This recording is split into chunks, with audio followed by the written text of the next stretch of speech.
I ask, Lord,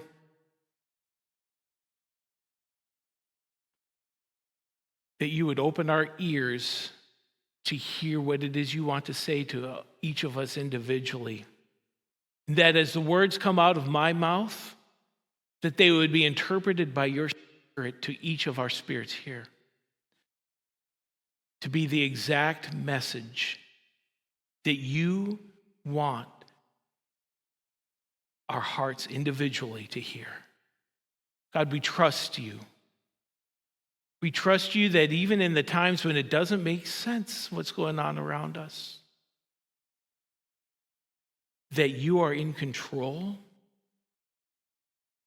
and that you are working all things together for the good of those who love you, who are called according to your purpose. God, you're so wonderful and faithful. Open our hearts, soften our hearts, give us soft hearts toward you, that you can mold it and shape it like the faithful creator and faithful potter that you are. God, you're so good. I thank you for that.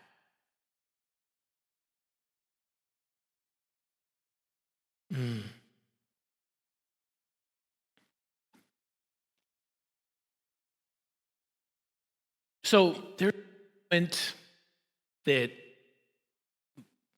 pretty much all of us who live here in northern Michigan know. They know it all too well. It's that moment when it's late, the house is quiet. Almost reminds you a little bit of that poem. 'Twas the night before Christmas, and all through the house not a creature was stirring, not even a mouse. It doesn't just happen on Christmas. It's silent. The loudest noise in the house is the hum of the refrigerator. And then, as you listen to that refrigerator hum and kick out, a few minutes later, kick back in and hum again, all of a sudden, nothing. There's no warning, no announcement of what's going to happen, no letter in the mail, no drama about it at all. Nothing. Silence through the whole house. The yard light outside the bedroom window, off, goes dark. The soft tick, tick, tick, tick, tick, tick, tick of the ceiling fan slows, tick, tick, tick, tick, until it too finally stops. All the familiar outlines in the house as you look around, the dresser, the door, the table, they all soften until they blend into the background. You can't even see them anymore. They completely disappear. And suddenly, something that you've forgotten all day long, and that is how dark it really gets without light. Not scary movie dark, just kind of disorienting.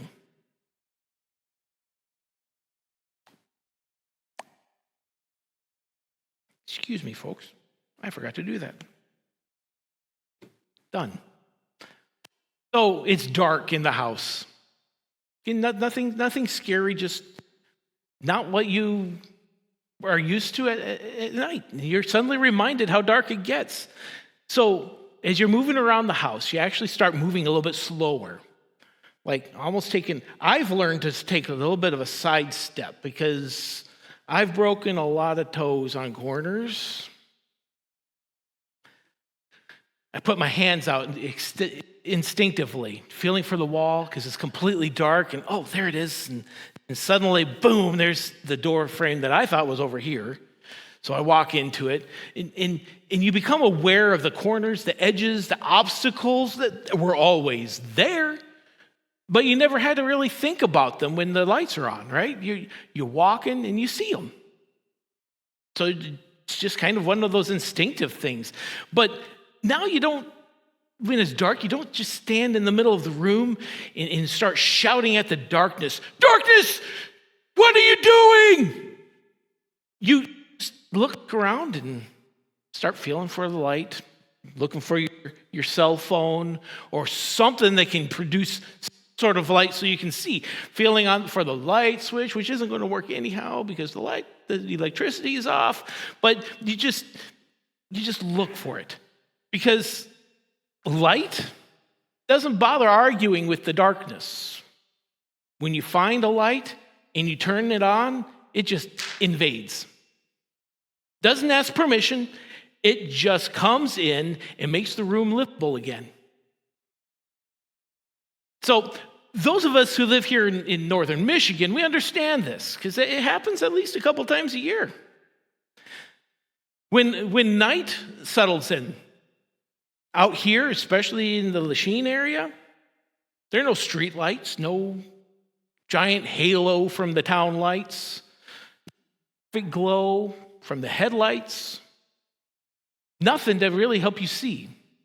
I find it because I can look up, and when I lived in Phoenix, I could maybe make out a couple of the stars, but out here you can see a whole bunch of those stars. I like that. So, but when you don't have all that light around you, even a single porch light from way down the road can act like a beacon, like a monument, helping to orient you. Oh, there it is. I know that who has that light, so I know which is north and south. So Jesus lived in a world like that. There was no light switch on the wall in Jesus' house, in his home in Capernaum. There was no ambient glow from town. And when night arrived, buddy, it got dark. And I do mean dark. People just planned around it, though. They just understood. They moved carefully around through it. They made sure that if there was something that needed to be done during the day, during the light, you do it during the day, right? So they just learn to live carefully because darkness wasn't a social metaphor then. It was a reality that surrounded them every night. So when Jesus sat down on a hillside and began talking, like we've been discussing, walking up that mountainside and sitting down and starting to talk to the people, he wasn't just talking about an inspirational story, not reciting poetry. He was actually revealing what it looks like to live as light in a world where losing your way is easy, where most people don't even realize just how dark their world has become. Because before the hill, before the blessings that we're talking about in the Beatitudes, before the talk of salt and bushel baskets, the King of creation was already at work, turning the lights on. See, by the time Jesus walks up the side of that mountain, word has already begun to spread as far as Syria. Marketing strategy, not because he was trying to draw a crowd, but because people can't stop talking about it when hope shows up and becomes very real to them. Talk about it all the time to anybody who will listen. They came from nearby villages. Some walked from miles. If they're coming from Syria, that's a 7-day journey. So they're coming. They're pretty desperate if they're coming on a 7-day journey in that day, just this man that they'd heard about. They're bringing their children. Some are bringing their questions. Some are bringing wounds that nobody was able to heal. Couldn't. When they arrive, they at that hillside, and they look, and there was absolutely nothing impressive about that. There was no platform, no banners, no flutter flags. There was no music rolling across the hillside, not the latest Hillsong or Bethel music. There were no guards controlling the crowds, no traffic guys with the little cones and the lighted things that sticks in their hands. There was just a rabbi sitting down on the ground. The grass beneath him had been pressed flat. The air, smells like dirt and dry grass and probably sweat. Because I'm not so sure about their shower facilities in the area. But as you stand there, you can feel the wind rolling off the Sea of Galilee. The babies are fussing. Stomachs are starting to growl. Some of the people are starting to be in need of some serious anger management. So this is not a polished crowd that's with Jesus on this mountainside. They're not the religious elite from Jerusalem. They didn't come up from the temple. They're not the powerful, not politically connected. They're not the influencers on TikTok. Most of them, the famous people. These are largely blue-collar workers. They're fishermen. They have cracked and split hands. I have no idea how many hooks they've gone all the way through that, how many rope burns that they've had on those hands from working with those nets. These are laborers with sore backs, mothers who've buried children, fathers who are tired of feeling completely powerless and hopeless. The people with Jesus on that mountainside are people living under the oppressive Roman rule, taxed into poverty, who know what it feels like to be overlooked and overrun. I want you to notice something else here. Jesus didn't arrive on an emperor's horse. He walked. He sat down among them. Somebody who was not afraid of being close to them. And then he starts to talk. And when he starts to speak, he doesn't start off giving a list of demands and commands. He doesn't begin with correction. He doesn't open up with, now, here's what you've all been doing wrong. Number one. That's not how he does it. He starts with blessing them. Blessed are the poor in spirit. Blessed are those who mourn. Blessed are the meek. Blessed are those who hunger and thirst for righteousness.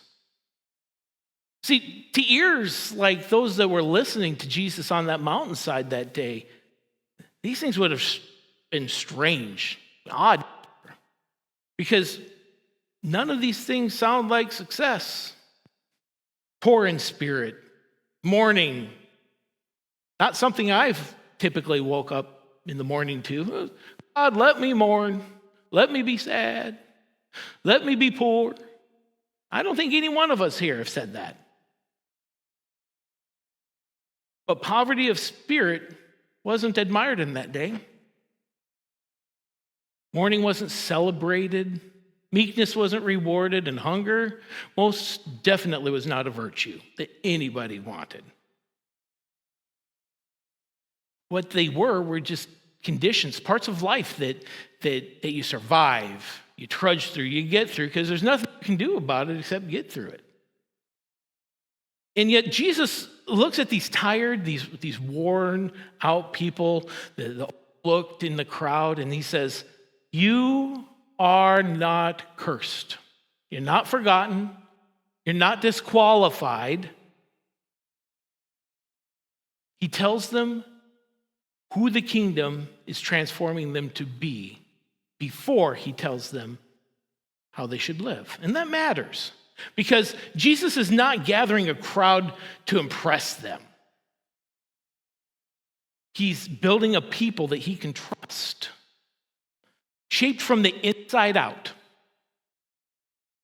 whose lives will quietly carry his presence.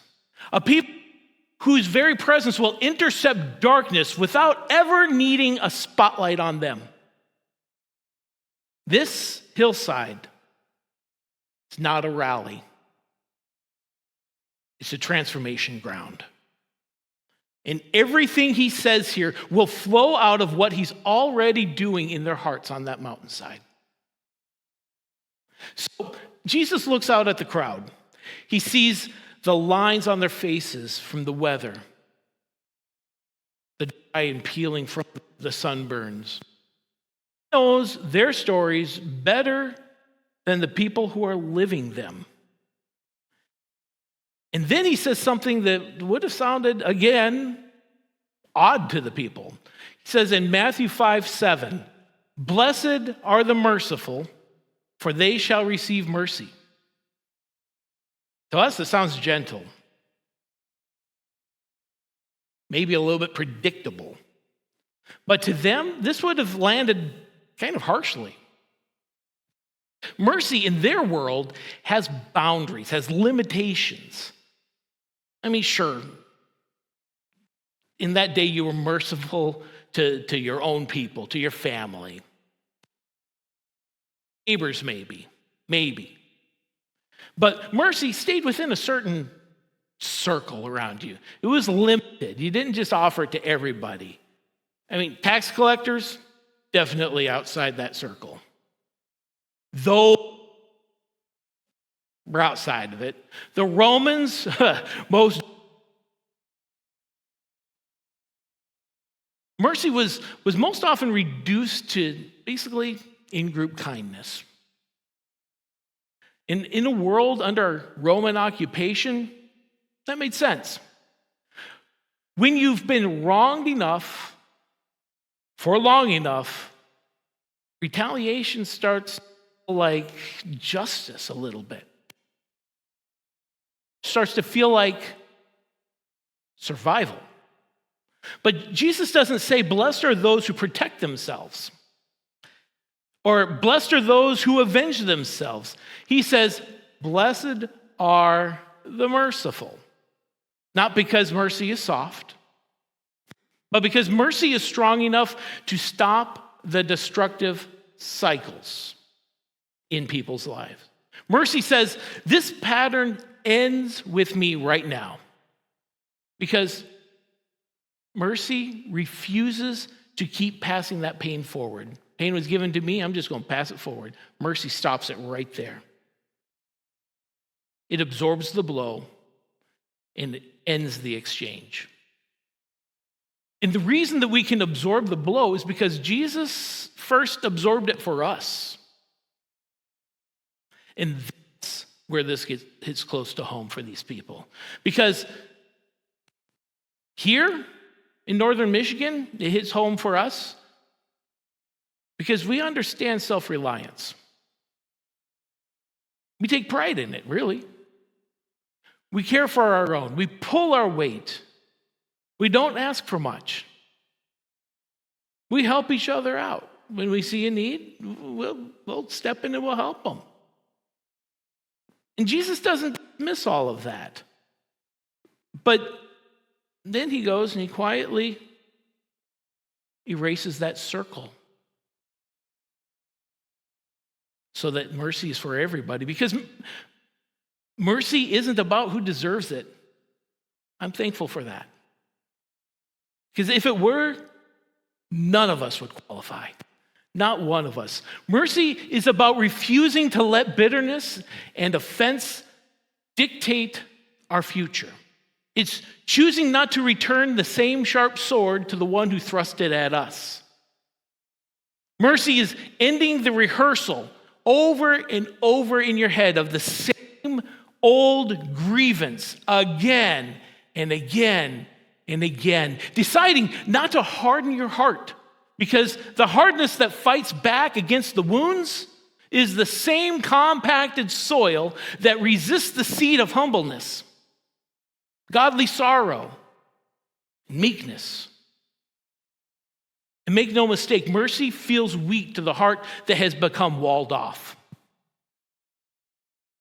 Mercy costs something. It costs pride.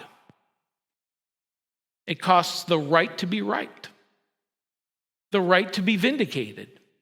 It costs the satisfaction of watching someone else get what they deserve, get their comeuppance. Well, they deserved that. But mercy does something very powerful and very different. It creates space for water to reach the parched places in your heart.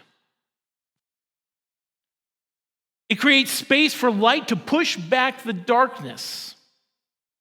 It interrupts the slow decay of relationships in families, in marriages, in communities, where we're about as close sometimes. It stops the quiet rot that bitterness and offense bring into families, into churches that fracture and split apart, into communities. So Jesus looks into the eye of the people who have every reason to be resentful, every reason to be guarded. They're occupied by the Romans who do not treat them well. But he looks them in the eye and he says, the ones who dare to break the cycle, those are truly blessed. Because mercy doesn't change the person in front of you. It changes what happens next. Matthew 5:8 says, blessed are the pure in heart, for they shall see God.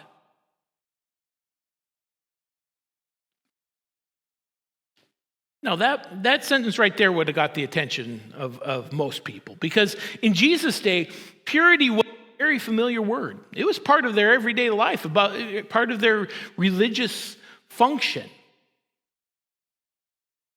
In Jesus' day, they heard that word every day, but it didn't mean what they all thought it meant. See, all across Israel, there were ritual baths called mikveh. Thousands of them. Archaeologists have found them all over Israel. There were stone steps leading down into the water, kind of like a baptistry that we have behind me here. The steps would go down. They were carefully measured, precisely sized, well maintained. A mikveh washing wasn't valid, though, unless it was filled with living water. Now, what's living water? Well, that's water flowing from a spring, naturally. Rainwater gathered and funneled into the bath, water flowing naturally and not hauled by human effort. So you couldn't just put water in a bucket and take it over to the bath in the bath. It had to be living water flowing. People washed before prayer. They washed before worship.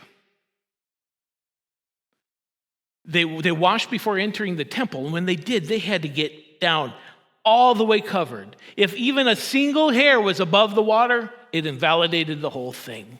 And they were not ritually pure. So it was a simple idea. You just wash the dirt of the world off your hands, off your body, so you can stand in the presence of God. Purity as a Jewish custom, though, was a cleanliness ritual that you performed. It was physical. It was visual. It was measurable. And then Jesus comes. He sits down on the grass on this side of this mountain. Not a temple in sight, not a mikvah to be found anywhere. No ritual baths. And he says, blessed are the pure in heart. So how do we get pure? Is what they're thinking in that day. Not he says this to people not with properly washed hands, because there was no mikvah, not fresh, clean clothing. They'd been walking for there was no outward compliance with what they knew in their religious rituals to be purity. So he says, pure in heart.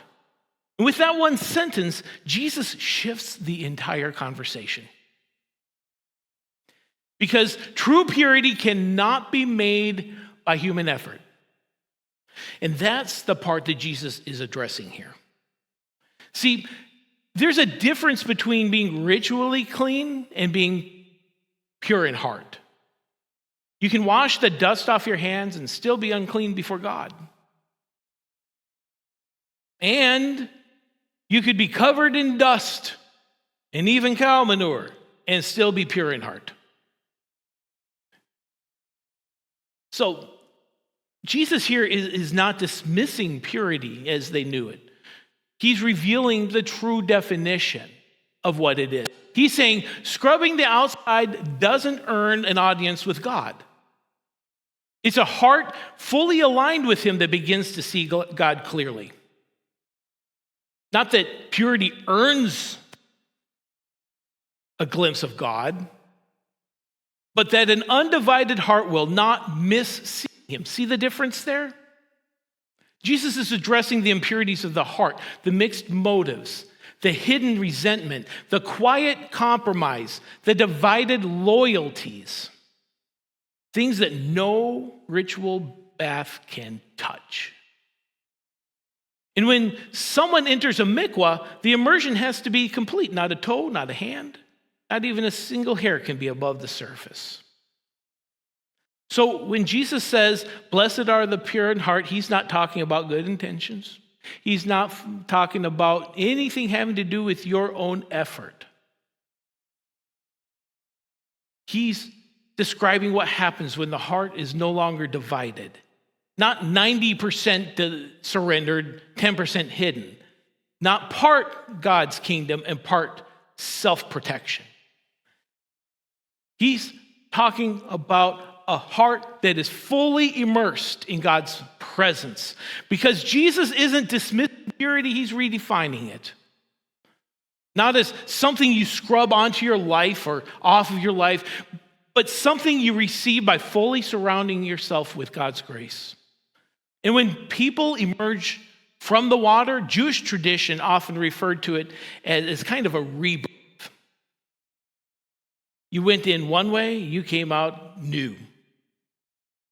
So when Jesus says the pure in heart will see God, he's not talking about eyesight seeing God. He's talking about a new way of living. A heart so aligned with God that it begins to recognize him not just in the sacred places, not just in the church sanctuary, but in the ordinary places, in the aisles at Elam, in the Northland Market, in the marathon over here off of 32. That's what he's talking about. In conversations, in interruptions wherever we're going, in moments where mercy suddenly makes sense. Jesus is preparing them for something. He's forming a people who don't just talk about the light, but can actually carry it everywhere they go. And that kind of heart doesn't come from ritual. It comes only through total surrender to God. So something's happening here on this mountainside. Jesus isn't stacking virtues. He's transforming a people. Transformation always has consequences.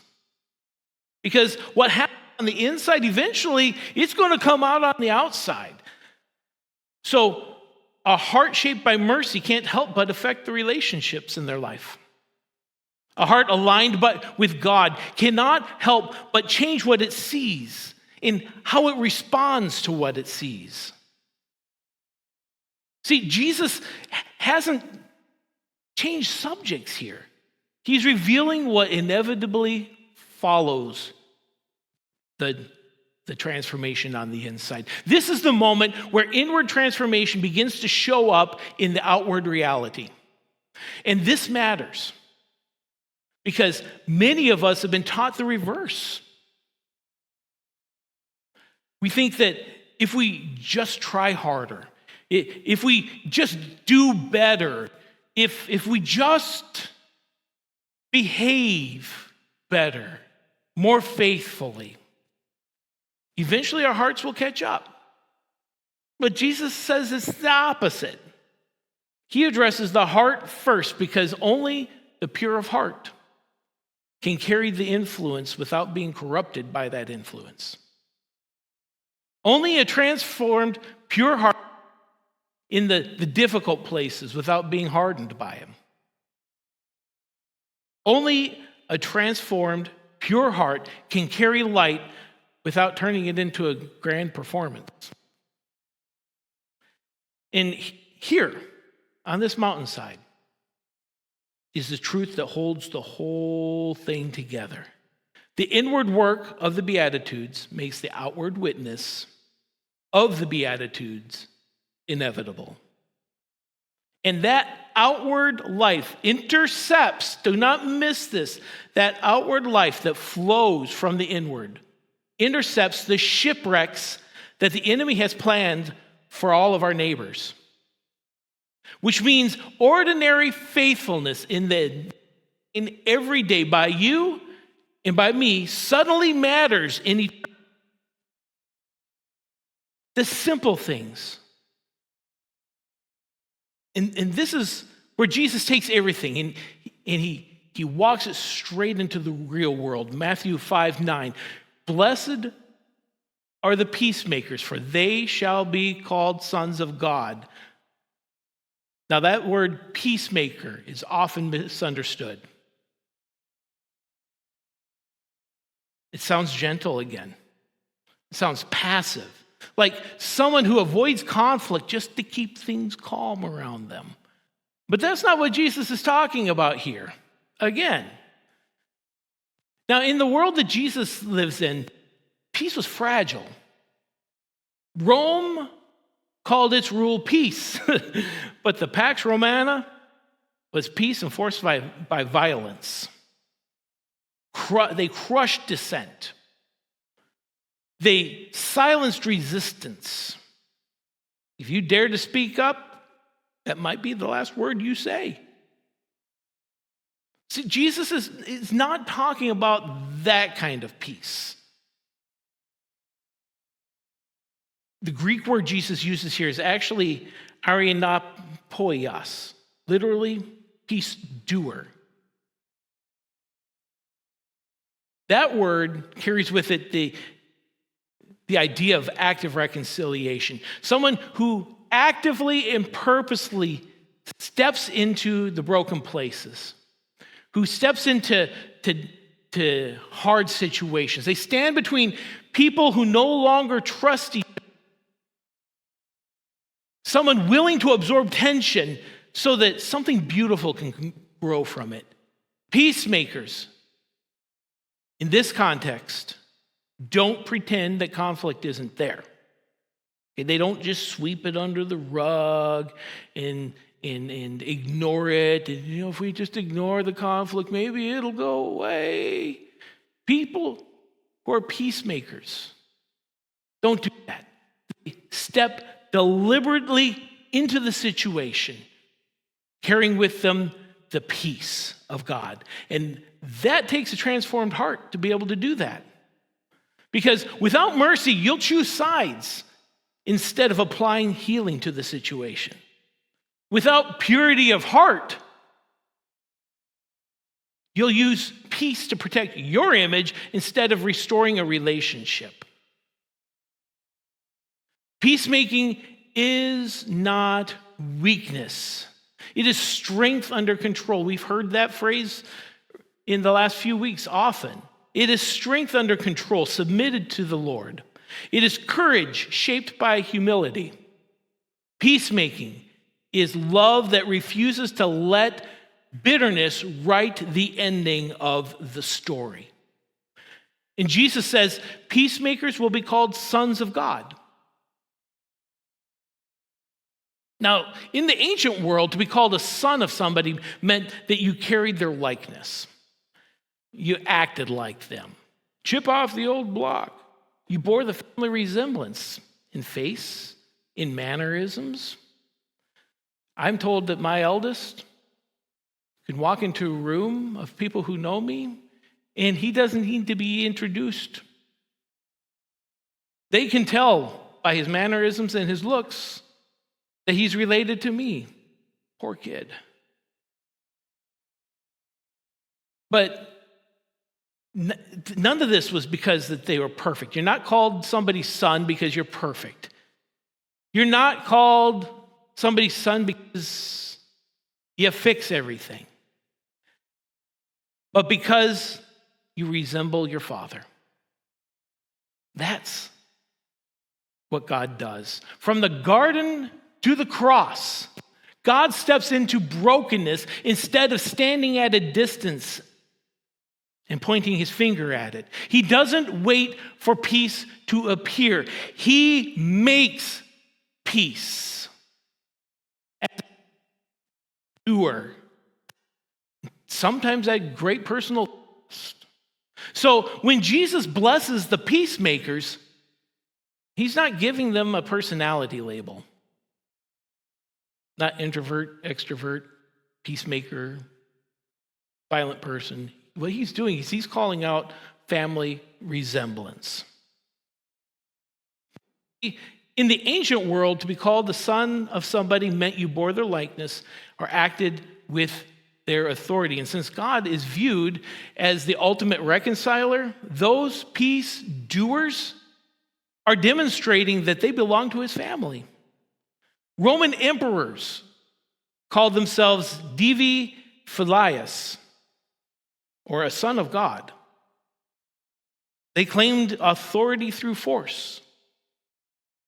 They enforced peace with swords and spears. So Jesus' statement here would not have been missed by those who were listening. It isn't the emperor, however, who is the Son of God, is what Jesus is saying, but the one creating wholeness where there was brokenness, who is the true Son of God. And as children of God, whose hearts are being transformed by him, we carry with us the powerful dwelling presence of the Holy Spirit. This means that when you, as a child of God, step into a room, God's indwelling presence and power through the Holy Spirit in you and on you brings peace to that room. And his peace that passes all understanding fills the room and changes the very atmosphere in that room. So, when Jesus says that he is sending us out like sheep among the wolves, he isn't saying that we're being sent out to be slaughtered. No, he's saying that when you walk into a room carrying that powerful indwelling presence of the Holy Spirit, God's peace fills the atmosphere and comes upon those wolves. That's what it means to be a peacemaker.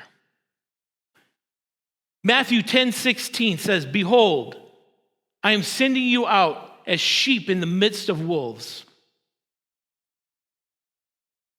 John 14:27 says, "I'm leaving you with a gift, peace of mind and heart. And the peace I give is a gift the world cannot give. So don't be troubled or afraid." Philippians 4:7 says, "And the peace of God, which surpasses all understanding, will guard your hearts and your minds in Christ Jesus." See, peace begins to settle in rooms the peacemakers enter, not because of their own effort, but because the Prince of Peace goes with them. Now, this is where most rooms get kind of quiet, because most of us would rather be right than reconciled.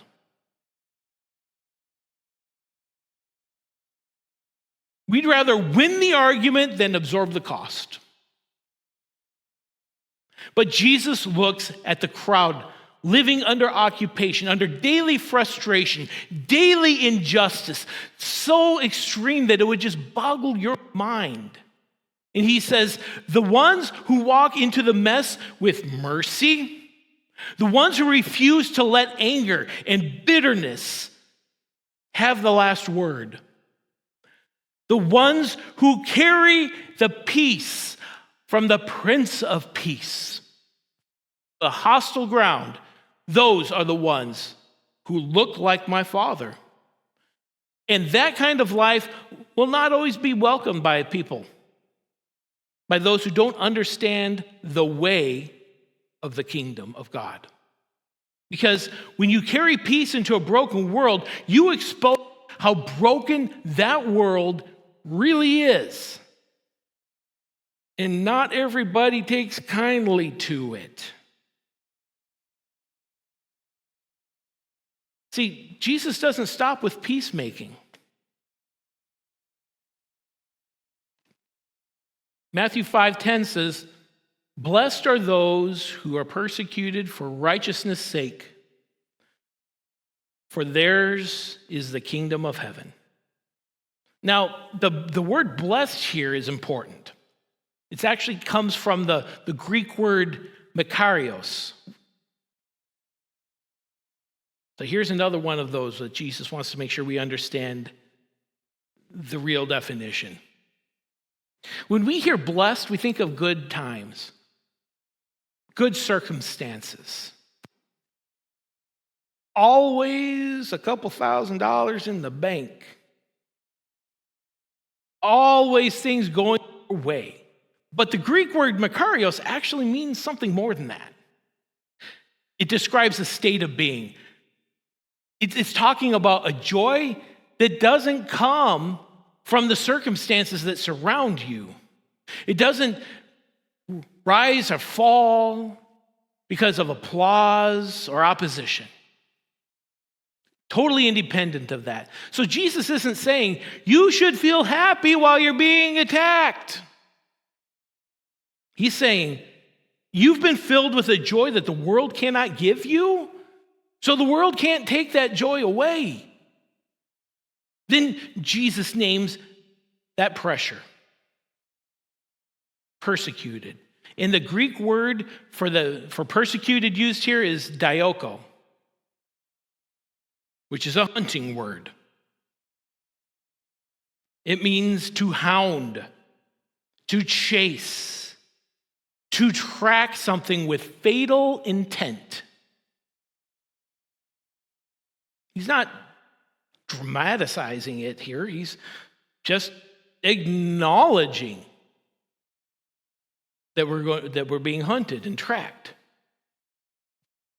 Some of you know what it's like to be pushed and prodded constantly. Not always with physical violence, sometimes with words, with suspicion, with tones of voice, with bullying, with being told to just tone down the Jesus stuff, all right? To keep faith private, but to teach their view of faith openly. And notice here that Jesus uses the passive voice. Blessed are those who have been persecuted. See, he's not telling us to go looking for it, to purposefully go and dig and stir up trouble and get people mad at you. He's not telling us to wear offense as a badge.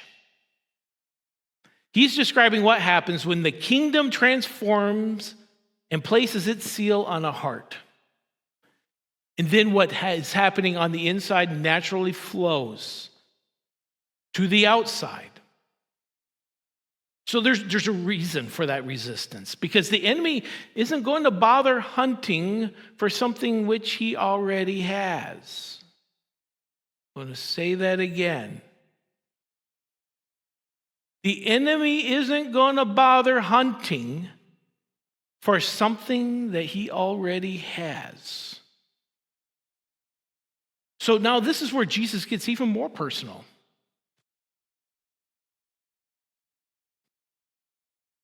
Blessed are you when others revile you and persecute you and utter all kinds of evil against you falsely on my account.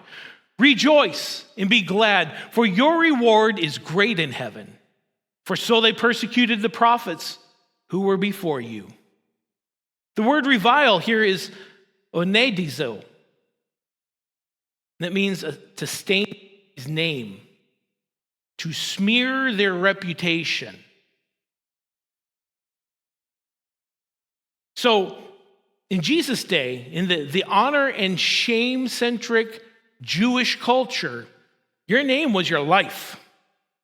And Jesus looks at his followers straight in the eye, and he says, even then, when they smear your name, even bold-faced lying and twisting your words to destroy your reputation, which is the currency of the day, even then you're blessed.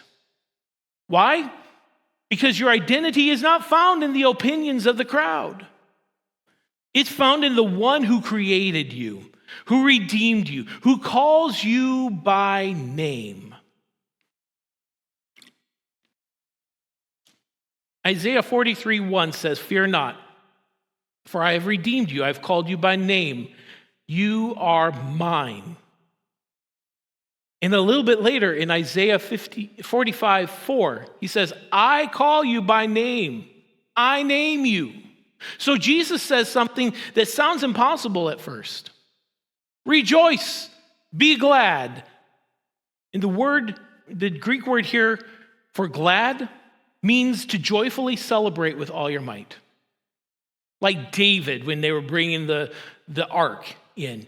He danced so hard, clothes came off. It means to celebrate, not because you're being hunted, not because you're enjoying having them smear your name, not because having your reputation destroyed is fun, because it's not. But because nothing is being lost that truly matters. Because you don't get your name from the people who are smearing it. You get it from God. Your reward does not live in the mouths and the opinions of those who revile you and persecute you. It's already stored up for you in heaven. So if faithfulness is costing you something, even if it's costing you everything, it may be because the King is walking this road right alongside you and is forming your heart and it's just bubbling out. And the world doesn't like how that looks and how that makes them feel. So, on that mountainside with Jesus, the breeze still moves through the grass. Children are sitting closer to their parents now. Some people are just staring at the ground. Others look off to the water, lost in their own thoughts. Jesus doesn't rush to drive home the next point. He lets the words just sit there for a moment. Mercy, purity, peacemaking, cost. There's no altar call on that mountainside. There's no swelling organ music behind him. There's just a quiet awareness settling over the crowd of what they're hearing and what is soaking into their hearts. They came to find hope. They came to find healing and change. And Jesus offers that, but he offers that so much more deeply. He shows them the kind of heart that he's forming in his people. And what kind of life that will cost. And why that kind of life is worth everything. no matter the cost. See, some of the people on that mountainside will go home to strained relationships.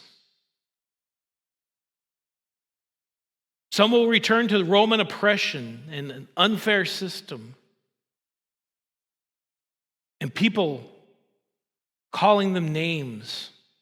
Some will be misunderstood.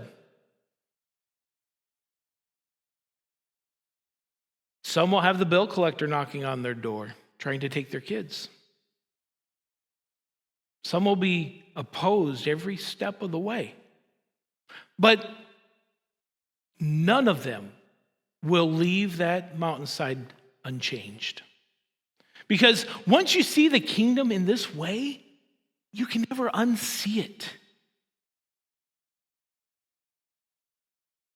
Once you realize that ordinary faithfulness matters eternally,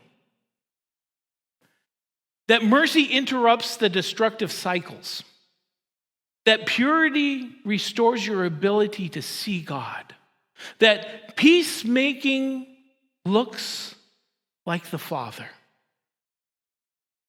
You can never go back to the small, safe faith and expect to feel satisfied again.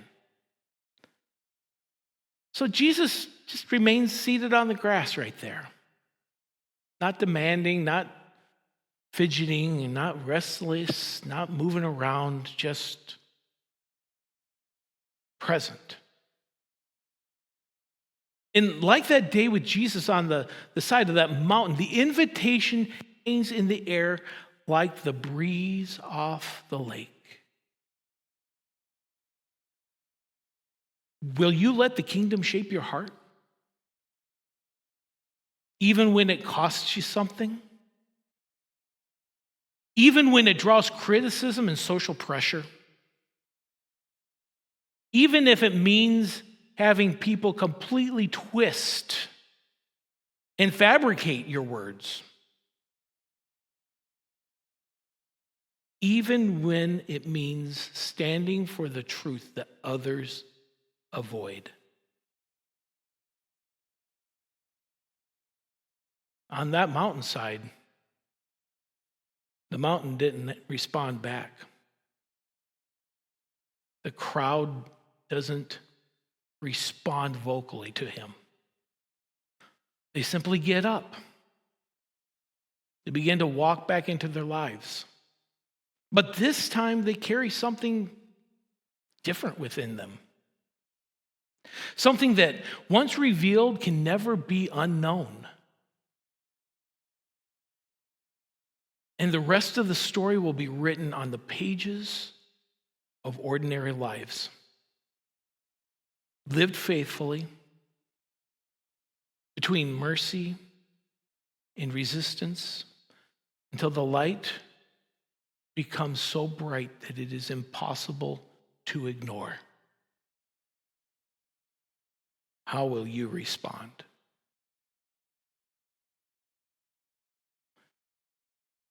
His invitation is right here for each one of us, to let him take and transform our heart, to mold it into what he created us for, into his likeness, that we would walk in his ways, walk with him in his kingdom, and be the merciful and the peacemakers who are used by him to change the world around us. Those carrying the light and the salt that we'll talk about next week. Will that be you? I invite you to surrender to him today.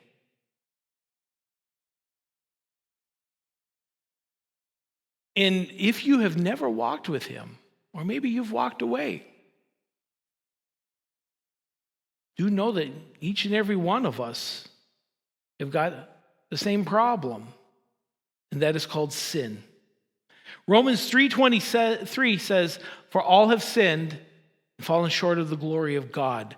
Romans 6:23 says that because we have sinned and fallen short of the glory of God, we're all going to be sentenced to death. Because the wages of sin is death. Romans 5:8 says, while we were still sinners, here's the good news, that while we were still sinners, before we repented, Christ died for us. And Romans 10:9 says that we can receive that forgiveness from him. How? Well, it says, if we confess with our mouth that Jesus is Lord and believe in our hearts that God raised him from the dead, we shall be saved. There's not a special set of words that needs to be said. Just confess with your mouth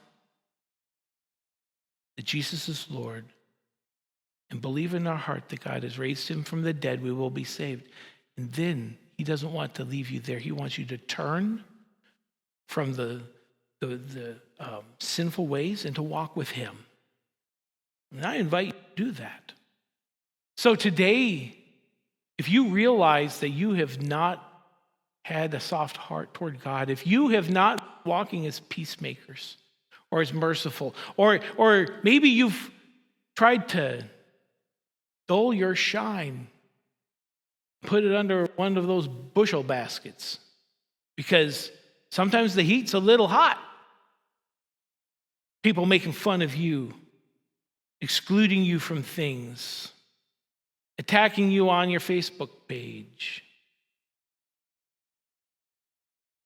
But you want to say that you want to see God.